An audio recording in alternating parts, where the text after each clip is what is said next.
beautiful people. Welcome to 3, 2, 1 with Kiddin. How to be awesome here. It is like 4 o'clock in the morning for me on Saturday, January 30th. I went to bed respectable, I think by 9 or 9:30. And I've been up for, over an hour now. And I'm ready to kick butt since I am going to be traveling next week. I got to just do 2 weeks worth of work real quick, I guess is where I'm at. But had a great day yesterday. Got stuff done in the morning, a show recorded for the other show, a meeting with a client. And then I managed to goof off in the afternoon, which was my favorite part. I went and met Sarah for coffee and Deb for dinner. And I guess I'm telling you this because Deb, for example, I've known for all those years, and I haven't seen her. God, I haven't seen her socially in ages. But sometimes maybe I guess I should only speak for me, but forgetting about what's in front of me. I've traveled, and because I'm going back to Kansas City, it occurred to me, I've seen my Kansas City friends. Now, granted, it's a weekend at a time, but how have I seen them twice in the last 6 months, but I haven't seen the people in my own local towns? And I need to do a better job of this when I go to Connecticut too. So what I'm saying with this is just don't take for granted what's around you, and just be mindful of it, or, if you can relate to that at all. Anyway, what do we got for readings today? Our inspirational calendar says, just because my path is different doesn't mean that I am lost. Where was that a couple days ago when someone had the nerve to tell me I was dreaming too big? Oh, I love that. I also love this in the sense of recovery. When I was doing the interview yesterday, I was doing it with Brett, who you guys had met, really early on in the show. And I asked him, what do you think is the right way to recover? Or do you think there's how should people recover? And on air, he answered, it's different for different people, and kind of aligned with what I say. And then when we hung up, we were talking about it a little more afterwards, and he says, there's so many personalities. He goes, what I learned in school, because he's an addiction counselor now, what I learned in school, I can make you a cookie cutter roadmap, but in the real world, I'm seeing that everybody's different. So I love that he's embracing that concept. But people trying to find their way to their best lives and their recovery and the things they need to do, their paths may be different, but it doesn't mean they're lost. If I was to stop going to GA, does that make me a dry gambler? No, because my path just happens to be different right now. It doesn't mean I'm lost. I could still be doing the work. Just there's people that go to meetings that aren't doing the work, right? So it goes both ways. But the point is we don't have to be the same. We don't have to take the same path. We can be a little different. I like that reading. Okay, what do we got from our body, mind, spirit calendar? Oh, phew, it's not as long as these last couple days. Hope is always available to us. When we feel defeated, we need only take a deep breath and say, yes, and hope will reappear. By Monroe Forrester. Coastal redwoods are the planet's most enduring life work. A fallen coastal redwood would sprout anew within 3 weeks. Small trees can endure more than 400 years beneath a closed forest canopy without losing their ability to grow rapidly if and when the canopy is open. We could be like that too. No matter how painful our life may have been, we always have the internal resources to heal and grow into happiness. We now have the strength, insight, and spiritual tools. The combination teaches us that there is no unhappiness too great to be made better. There is no unhappiness too great to be made better.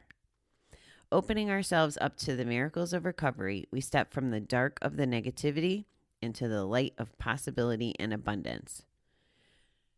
It doesn't happen all at once, but it does happen one day at a time. Today, let me have complete faith that my unhappiness will be removed as I work the steps of my program or whatever path of recovery that you're on. It's funny because catching up with both of the ladies yesterday, this was kind of a topic not said in comparison to trees, of course, but when we were catching up on different past things, like one of the friends was talking about a past hurt with the friend that she had. And now that I'm at what I call the other side, I forgave the guy, I forgave the bio dad, I forgave the universe for stealing so many people last year. Like I forgave myself for screwing up. I've forgiven myself and handled all that stuff and let it go. And even, I feel really good about that whole ex-coach thing in November. Like I'm getting to such a place of learning how to try to, as I learned in the Miracle Challenge, like clean my slate every day and forgive and be happy and healed. And like we talked about it, you're going to heal from something. There's always going to be something to heal from, probably. But in the context of our conversation, she was saying that all the healing hasn't been done when it came to her relationship with this person. And obviously everybody has to do things on their own timeline. But I said to her, I'm like, I just wish that she could get to like complete like neutral, or not ambivalence, but healed, get to the other side of the things that are still lurking in her gut, because I know that her life will be better when this is over. Now, I also trust that she has to go through the process. She trusts she has to go through the process. We're not rushing it or anything. But just noting the fact that when you do get out of the canopy of trees of a bad situation or a bad relationship or addiction or those things, you have the opportunity for a whole new life in the light as well. And that's what the reading is saying. We can get past these things. And because I'm in the light, I want everybody else in the light. I also respect that everybody's path is different. It doesn't mean they're lost, right? They have to take their time. They have to find their way and cut back their own trees before they let the light in. I get it. So I guess what I would say to that is, this is probably why I'm pushy about doing the work that doesn't seem logical maybe some days. When I tell you to go for a walk or drink a glass of water, well, how is that going to help my recovery? All these little steps add up. And that's what happened to me last year, right? All those 2 podcasts a day and all those conversations I had with you and all the digging to help us survive quarantine, I actually started healing all my stuff through doing the work, but I didn't even know I was doing it at the time. So that's why I encourage you to do this and that, even if it's, not your cup of tea. Maybe something triggers an idea or whatever, but all these baby steps, you'll look back all of a sudden and you'll be like, oh, I walked a mile. I might have took baby steps to get there, but I walked a mile. And as you see more and more, and more and more sinks into your brain, and your body heals from gambling addiction, or if it's a substance abuse addiction, your body starts healing, then you can start taking bigger steps and baby steps. But you don't have to rush, right? The destination isn't what's important. It's the journey. And that was my friend's point to me. She's like, I don't need to rush this. Like, I just need to go through my process and my timeline. And I'm like, yep, I totally get it. And the other beautiful thing about our conversation is we were not agreeing, right? It wasn't confrontational. That's not what I mean. But we had two very different opinions on the matter. And that comes up, right? There's a lot of people that we run into and we have different opinions. But it was just as much as a mindful, loving conversation as if we were agreeing on the same thing. So I just really wanted to express gratitude for that, because I'm not sure. Now, I know I wasn't capable of having those level of conversations throughout my gambling career. And even, probably not up until the last couple of years have I been able to have those kind of conversations. So I'm really grateful for that.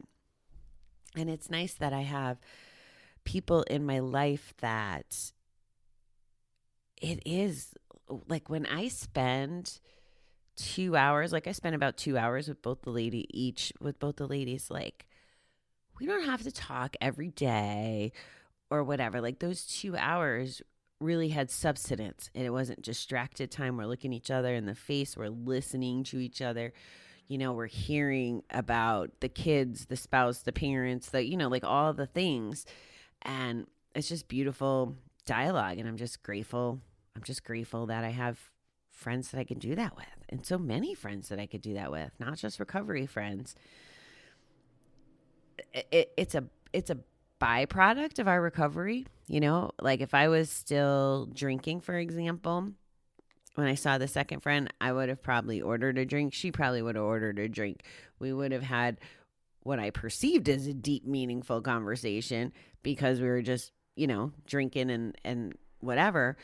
But instead, we had a very meaningful conversation over water. And it was just perfect. And I was able to set the tone by not drinking. So it didn't interest her. She could have took it or leave it. But I think you'd be surprised when you give up things, if you have the right people in your life, how they stick around and they support you. And life can be just as good. I mean, I know it to be better, but if you're in baby step mode, I'll just say it could be just as good without the stuff. Really, most of the time, if you're listening or you're thinking about quitting or you're maintaining your recovery, it's time anyway. There has to be a better way than active addiction. So that's what I got, guys. I hope that you have a really good weekend. I am going to go continue to be productive and hopefully just be able to go watch the sports in KC and get some more quality time visits with my peeps out there. But so that's why I'm going to work hard today. I hope that you guys don't have to work hard and that you do something self-care-ish. My self-care things are going to be, I am going to a beauty place, and I'm going to tan, and I'm going to meet a new puppy. So that's why I'm up this early feeling good about kicking ass before the rest of the world wakes up. All right, I'll talk to you guys tomorrow.